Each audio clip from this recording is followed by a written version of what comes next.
ಇದು Suman TV special. ನಾನು ಅವಿನಾಶ್ ಶಿವನ್.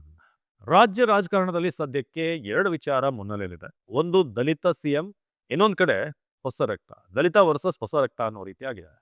ಏನಿದು ವಿಚಾರ ಅಂತಂದ್ರೆ, ಒಂದ್ ಕಡೆ ಎಚ್ ಸಿ ಮಹದೇವಪ್ಪ, ರಾಜಣ್ಣ, ಸತೀಶ್ ಜಾರಕಿಹೊಳಿ ಇಂಥ ನಾಯಕರುಗಳಿಂದ ಈ ದಲಿತ ವಿಚಾರ ಈಗ ಮುನ್ನೆಲೆಗೆ ಬರ್ತಾ ಇದೆ. ವಿಶೇಷವಾಗಿ ಎಚ್ ಸಿ ಮಹದೇವಪ್ಪ ಅವ್ರನ್ನ ಕೇಳಿದಾಗ ಖಂಡಿತ ಸಿಎಂ ಸಿದ್ದರಾಮಯ್ಯ ಅಧಿಕಾರ ಮುಗಿದ ನಂತರ ಇಲ್ಲಿ ಮತ್ತೊಬ್ಬ ಸಿಎಂ ಅಂತ ಬಂದ್ರೆ ಅದು ದಲಿತ ಸಿಎಂ ಆಗಿರಬೇಕು ಅಂತ.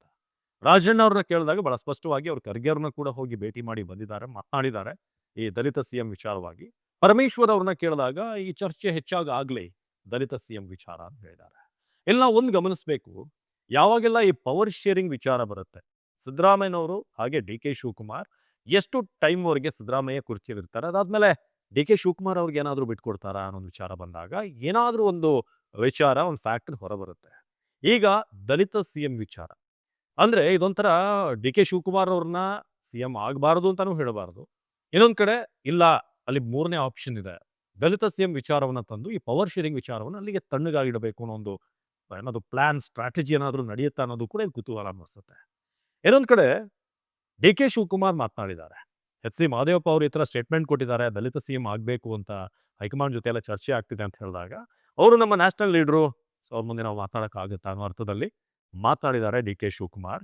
ಜೊತೆಗೆ ಬಹಳ ಮುಖ್ಯವಾಗಿ ಡಿ ಕೆ ಶಿವಕುಮಾರ್ ಹೇಳಿರೋದು, ಈ 31 ಪ್ರಥಮ ಬಾರಿ ಆಯ್ಕೆ ಆಗಿರುವಂತಹ ಶಾಸಕರು ಏನು ಹೈಕಮಾಂಡ್ಗೆ ಒಂದು ಪತ್ರವನ್ನ ಬರೆದಿದ್ದಾರೆ, ಕ್ಯಾಬಿನೆಟ್ ಪುನರಚನೆ ಆಗಬೇಕು, ಹೊಸ ಮುಖಗಳು ಬರಬೇಕು, ಕನಿಷ್ಠ 5 ಹೊಸ ಮುಖಗಳು ಬರಬೇಕು.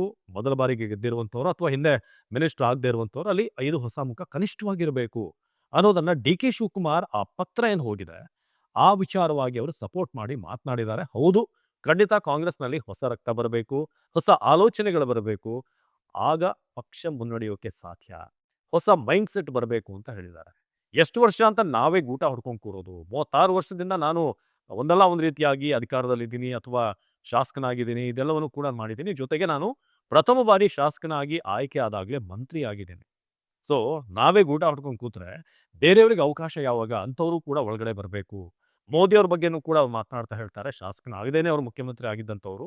ಸೊ ಈ ತರ ಹೊಸ ಆಲೋಚನೆ ಬರಬೇಕು ನಮ್ಮಲ್ಲಿ, ಕಾಂಗ್ರೆಸ್ಗೆ ಅದು ಅಗತ್ಯ ಇದೆ ಅಂತ ಹೇಳೋ ಮೂಲಕ ಬಹಳಷ್ಟು ವರ್ಷಗಳಿಂದ ಯಾರು ಗೂಟ ಹೊಡ್ಕೊಂಡು ಕೂತಿದ್ದಾರೆ, ಅದು ಪರೋಕ್ಷವಾಗಿ ಯಾರು ಅಧಿಕಾರವನ್ನು ಬಿಡ್ತಿಲ್ಲ, ಅವ್ರಿಗೂ ಕೂಡ ನೇರವಾದಂತಹ ಟಾಂಗ್ ಕೊಟ್ರ ಅನ್ನೋದು ಸದ್ಯಕ್ಕಿರುವಂತಹ ಪ್ರಶ್ನೆ. ಇನ್ನೊಂದ್ ಕಡೆ ಕೆಪಿಸಿಸಿ ಅಧ್ಯಕ್ಷ ಸ್ಥಾನ ಏನಿದೆ, ಸೊ ಅಲ್ಲಿ ಸತೀಶ್ ಜಾರಕಿಹೊಳಿ ಅವರು ಬರಬೇಕು ಅನ್ನೋದ್ರ ಬಗ್ಗೆ ಕೂಡ ಸಿದ್ದರಾಮಯ್ಯನವರ ನಂತರ ಅಹಿಂದದ ಮೇನ್ ಫೇಸ್ ಆಗಿ ಸತೀಶ್ ಜಾರಕಿಹೊಳಿ ಅವ್ರನ್ನ ಪ್ರೊಜೆಕ್ಟ್ ಮಾಡುವಂತ ಕೆಲಸ ಕೂಡ ಆಗ್ತಿದೆ ಅನ್ನೋದು ಇಲ್ಲಿ ಒಂದು ಕ್ಲಿಯರ್ ವಿಚಾರ ಏನು ಅಂತಂದ್ರೆ, ಸಿದ್ದರಾಮಯ್ಯನವರ ಅಧಿಕಾರ ಎಲ್ಲೋ ಶಿಫ್ಟ್ ಆಗುತ್ತೆ ಅನ್ನೊಂದು ವಿಚಾರ ಬಂದಾಗ, ಚರ್ಚೆ ಜೋರಾದಾಗ ಈ ಕಡೆಯಿಂದ ದಲಿತ ಸಿಎಂ ಒಂದು ವಿಚಾರವನ್ನ, ಒಂದು ಕಾರ್ಡ್ ಅನ್ನ ಪ್ಲೇ ಮಾಡುವಂತದ್ದು ಆಗ್ತಾ ಇದೆಯಾ. ಇನ್ನೊಂದ್ ಕಡೆ ಹೊಸ ಮುಖಗಳು ಬರಬೇಕು, ಹೊಸ ಅಲೆ ಬರಬೇಕು ಅಂತ ಹೇಳೋ ಮೂಲಕ ಅವರೇ ಹಿಂದೆ ಇದ್ದವರೇ ಸಾರಥ್ಯವನ್ನು ವಹಿಸ್ತಾ ಹೋದ್ರೆ ಹೇಗೆ? ಹೊಸ ಆಲೋಚನೆ ಬಂದ್ರೆ ಮಾತ್ರ ಪಕ್ಷದಲ್ಲಿ ಹೊಸತನ ಬರೋದು ಅಥವಾ ಹೊಸ ಐಡಿಯಾಲಜಿಗಳು ಬರೋದು ಅಥವಾ ಪ್ಲಾನಿಂಗ್ ಬರೋದು ಅಂತ ಡಿ ಕೆ ಶಿವಕುಮಾರ್ ಕೂಡ ಒಂದು ದಾಳವನ್ನ ಬಿಟ್ಟಿದ್ದಾರೆ. ಸೊ ಹಾಗಾಗಿ ಈ ದಲಿತ ವರ್ಸಸ್ ಹೊಸ ರಕ್ತ ಯಾವುದು ವರ್ಕೌಟ್ ಆಗುತ್ತೆ? ನಿಮ್ ಪ್ರಕಾರ ಯಾವುದು ಸರಿ? ದಯವಿಟ್ಟು ಕಮೆಂಟ್ ಮಾಡಿ ತಿಳಿಸಿ. ಇದೇ ರೀತಿಯಾದಂಥ ಇಂಟ್ರೆಸ್ಟಿಂಗ್ ಕಾಂಟೆಂಟ್ಗಾಗಿ ಫಾಲೋ ಮಾಡ್ತಾ ಇರಿ ಸುಮನ್ ಟಿವಿ ಕನ್ನಡ.